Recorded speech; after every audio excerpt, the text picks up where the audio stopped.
Olá, queridos estudantes. Hoje a gente vai continuar falando de uma grande civilização, né? E hoje nós vamos falar de Roma Antiga. A nossa aula está dividida em 3 partes, né? A história da Roma Antiga é um pouco extensa, então por isso resolvi dividir essas aulas para que a gente pudesse compreender, né, cada detalhe, né, dessa grande civilização para a humanidade. Vamos lá? Eu trouxe para vocês o que nós vamos falar hoje na nossa aula, né? Nós vamos falar sobre a localização geográfica, né? A origem lendária e histórica e os períodos históricos da monarquia e da república. E aí a gente vai dar uma ênfase na nossa aula, né, do que é república e a organização dos cargos políticos. Vamos lá? E aí eu trago para vocês no mapazinho, né, a localização geográfica de Roma Antiga. A cidade de Roma nasceu como uma pequena aldeia e se tornou um dos maiores impérios da antiguidade, situada na Península Itálica, né, banhada pelo Mar Mediterrâneo. Roma era o centro da vida política e econômica da região. Olha aí, novamente eu falando para vocês, né, sobre o Mar Mediterrâneo. Em outros momentos, né, nós vamos retornar à importância do Mar Mediterrâneo, né, para a história e principalmente para a história romana. E aí eu trago para vocês, né, 2 versões da origem, né, de Roma Antiga. A primeira é a lendária. Como o nome já disse, diz que é uma lenda, uma história, um mito que se conta de como surgiu, né, a Roma Antiga. Segundo a história lendária, né, relatada por Tito Livio, né, em sua história, o poeta romano Virgílio, ele conta, né, através da sua obra Eneida, a lenda de Enéas, um príncipe traiano de Vênus, fugindo de sua cidade, chegou ao Lácio e se casou com uma filha, né, de um rei latino. E desse casamento, né, nasceu 2 gêmeos, né, que foram seus descendentes, Rômulo e Remo, né, que foram jogados no rio Tibre por Ômulo, o rei da Alba Longa, né, um dos inimigos e rivais, né, do rei. E aí o que acontece? Eles foram largados na floresta, segundo a história, e foram amamentados, né, por uma loba, né? E quando adultos, os irmãos voltam até a Alba Longa, né, e depuseram a Mulo, né, o principal inimigo, né, de seus pais, que fundaram assim, em 753 a.C., a Roma Antiga, que nós vamos falar bastante. Por curiosidade histórica, né, Rômulo foi o primeiro rei, né, mas que nem eu estou falando para vocês, é uma versão lendária. E aí a gente vai trazer, né, a versão histórica. Segundo a versão lendária ainda também, né, Rômulo matou seu irmão Remo e aí se tornou o primeiro rei de Roma. Mas vamos trabalhar também com a versão histórica que fala que os romanos, eles são descendentes dos latinos, né, habitantes do Lácio, e também dos sabinos, etruscos e gregos. Olha aí a civilização grega. Lembra para vocês na aula passada que nós falamos que teve um momento em que os gregos, né, fazem na sua segunda diáspora uma migração, né, para a região do Lácio, que é a Roma Antiga. E aí os gregos também fazem parte, né, da formação histórica da história romana. Houve uma dominação dos etruscos, né, os principais povos que foram responsáveis pela segunda diáspora grega, que nem eu já falei para vocês. E aí os etruscos, eles vão dominar, né, a história romana, né, como um dos seus primeiros reis, né, Rômulo era etrusco como primeiro rei. E aí eu trago para vocês inicialmente a estrutura social, né, de Roma Antiga. Claro, lembrando para vocês que essa é a primeira estrutura social. Mais à frente nós vamos falar que essa estrutura social vai ver algumas mudanças. Aí nós temos os patrícios. Quem eram os patrícios? Os patrícios era a elite, né? Como vocês costumam dizer, né? A high society, a nata, né? O povo mais rico, que tinha grande posses de terras. E também nós tínhamos os plebeus, que constituiu a camada popular, né? E os plebeus, eles tinham uma grande vontade, né, de ascender politicamente e se tornarem também proprietários de terras.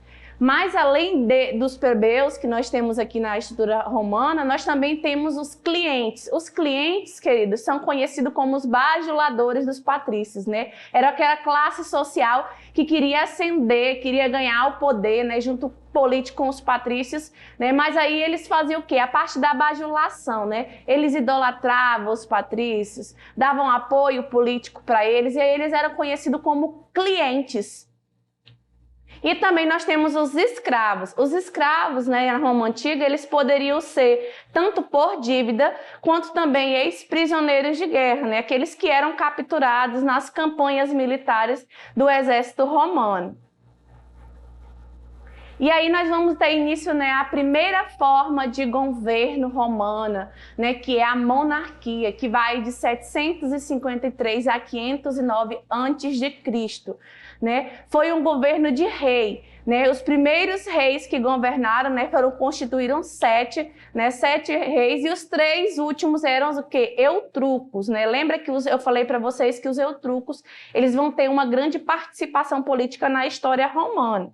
E esse rei era o chefe político, religioso e militar. Havia também o Conselho de Ancião, que é conhecido como o Senado, né? Aí eu trago para vocês uma curiosidade. A palavra Senado, né, ela vem do latim, ela significa anciãos, né? Então, o Senado era composto por anciões, né, por patrícios mais velhos, que eram responsáveis por fazer as leis junto com o rei e administrar as cidades, né? E aí eles também eles exerciam como os anciões esse poder político através das assembleias. Essas assembleias, né, eram feitas entre plebeus e patrícios, né, que elegiam, né, certas assembleias para que tivessem os senadores, para governar junto com o rei nesse primeiro momento da história romana, que nós estamos falando da monarquia.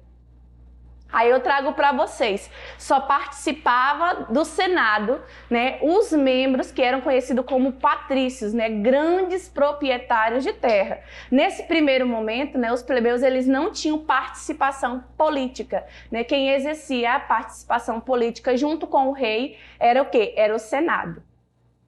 E aí a monarquia, né, ela vai ter uma queda. Ela foi um movimento dos patrícios desejosos de manter seus privilégios contra a política, né? Contra os patrícios. E aí o que acontece? Os plebeus eles vão se unir, né? Eles vão se organizar, né? E vão tentar uma nova forma de governo para que eles tenham participação política. Os patrícios também tinham interesse, né, em destituir o poder desse rei, né, e poder mais à frente governar.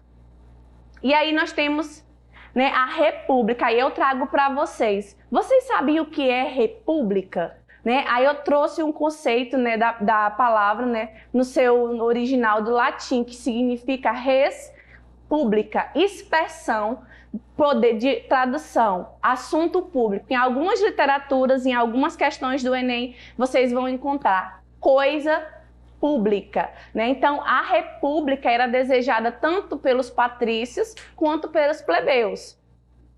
E essa república, ela traz uma nova organização de poderes, né? Os patrícios vão argumentar, né, e vão ter o apoio dos plebeus e vão, né, dividir esse poder exercido antigamente somente pelo rei através da eleição de 2 cônsules. Né? Esses cônsules, esses representantes, esses 2, eles iriam governar juntos, né? Um ele ia exercer mais o poder político, o outro iria exercer o poder militar. É nesse momento da história romana que nós vamos ter a formação do exército romano e nós vamos ver o poder da força militar que vai existir nesse período.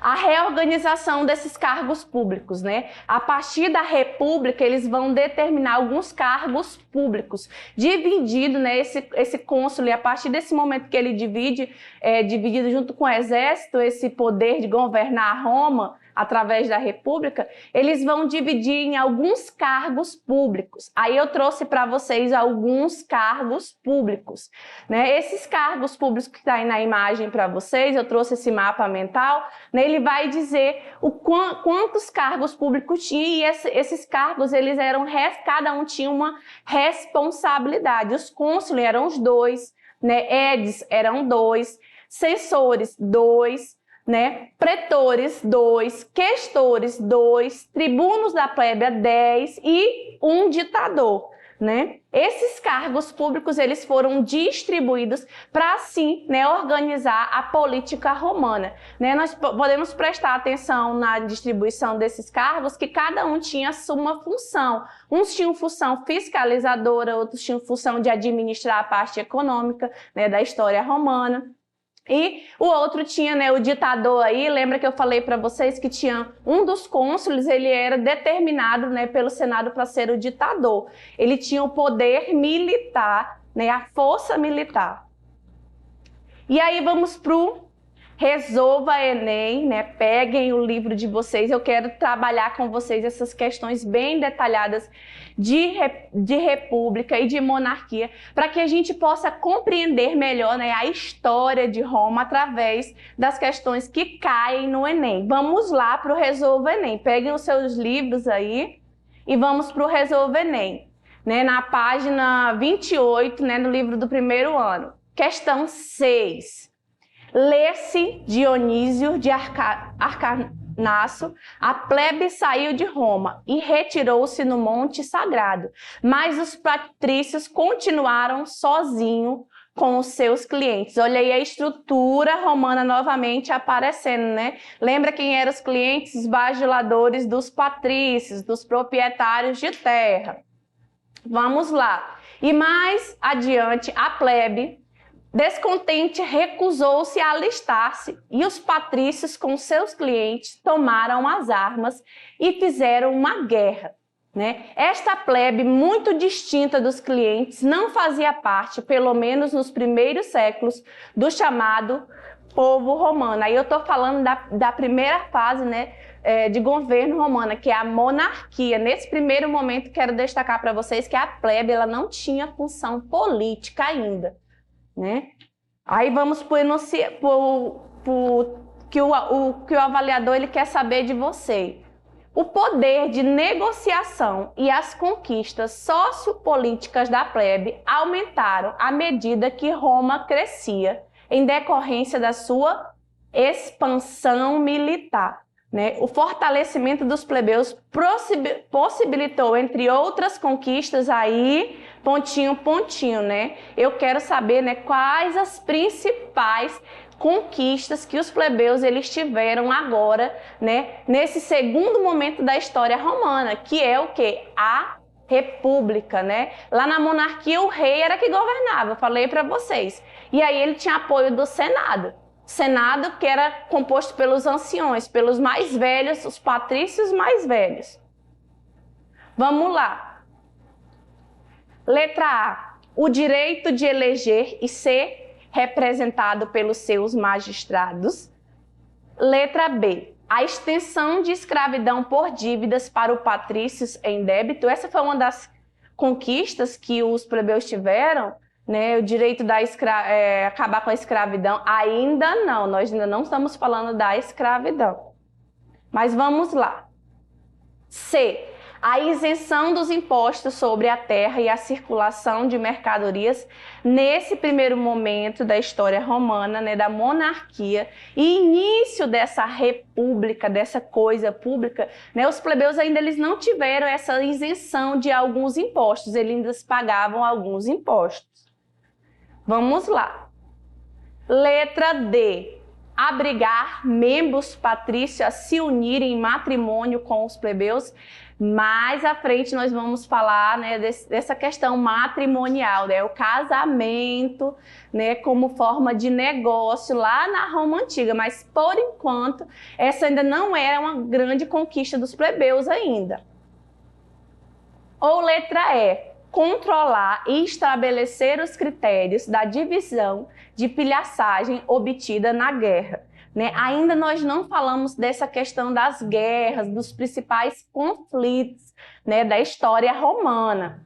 Né? Então eu tenho certeza que vocês estão batendo cabeça, estão pensando em qual dessas alternativas que é a letra certa. E a letra certa, né, é o direito de eleger e ser representado pelos seus magistrados. Nesse primeiro momento da história romana, como eu falei isso para vocês, a principal conquista dos plebeus é o quê? Ter o direito de participar, né, através lá do tribuno da plebe. Lembra lá da estruturazinha que eu mostrei para vocês dos cargos públicos? Uma das grandes conquistas dos plebeus nesse primeiro momento da história deles na República é justamente essa, né? De se eleger os seus representantes da mesma classe para poder ter os seus direitos, ter as suas vantagens econômicas e políticas.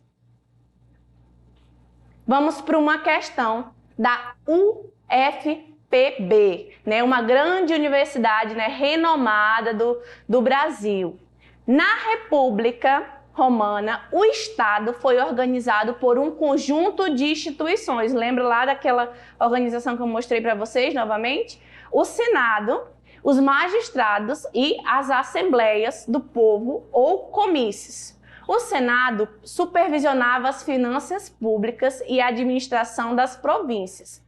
Conduzia a política externa, zelava pelas tradições e a religião. Os cônsules, vocês lembram que eu falei dos cônsules, que eram dois, um exercia poder administrativo, né, e o outro poder militar. Esses cônsules, os principais magistrados, comandavam o exército e dirigiam o Estado, convocavam o Senado e presidiam o culto público. Os comícios eram organizados por tribos, assembleia tribal, que nomeava questores e edes. Olha lá nos cargos políticos, né? Os questores e o edes, eles eram responsáveis, né, por organizar as assembleias.